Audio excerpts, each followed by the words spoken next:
আমার স্বামী অসুস্থ ছিল, ওতেই মানে অপারেশন করিয়েছি, মানে স্টেন বসিয়েছিলাম, ওতেই টাকা পয়সা ওর থেকেই কেটেছে। এটাই আমার স্বাস্থ্যসাথী কার্ডে উপকার হচ্ছে আমার, হ্যাঁ আমি এটাই বিশ্বাস করি। স্বাস্থ্যসাথী কার্ড আছে দিদি আপনার? হ্যাঁ, সুবিধা পাওয়া যায় এতে? অনেক। কিরকম? কিরকম মানে আমার মেয়ে হসপিটালে ভর্তি ছিল, বলতে নেই, আমার মেয়ের নিউমোনিয়া হয়েছিল, তো অনেকটাই সুবিধা পেয়েছি আমি। পুরো হসপিটালের যা খরচ সেটা পেয়েছি।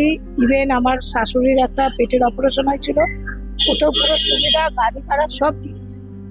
হ্যাঁ, অনেকেই তো সুবিধা হচ্ছে, অনেকেরই। যাদের খুবই দরকার তাদের খুব সুবিধা হচ্ছে, যাদের কাছে পয়সা করি নেই তারা বেঁচে ফিরছে স্বাস্থ্যসাথী কার্ডেরই জন্য। স্বাস্থ্যসাথী কার্ড আছে আপনার? হ্যাঁ এমন আছে। আচ্ছা, কি মনে হয় মানুষের এতে সুবিধা হয়? হ্যাঁ হচ্ছে তো, শুনছি তো, আমি হসপিটালে যাই, অন্যান্য পিজিতে দেখাই, তো কাজ সুন্দর হচ্ছে, স্মুথলি হচ্ছে। কি আমাদের পাড়ায় অনেকে অতবারে অপারেশন করেছে, 1 লাখ, 1.5 লাখ 2 লাখ পেয়ে যাচ্ছে। বড় বড় হাসপাতালে পিআরএসেও কাজ করতো, ওখানেও স্বাস্থ্যসাথী কার্ড চলে এসেছে, অনেক সুবিধা হয়েছে আমাদের। বিনামূল্যে হ্যাঁ, আমরা উইডো মানুষ তো, বিধবা বা বয়স্ক মানুষ যারা পেনশন বা আবার গরিব দুঃখী পাড়াতে শুনি, খুব ভালো কাজ হচ্ছে।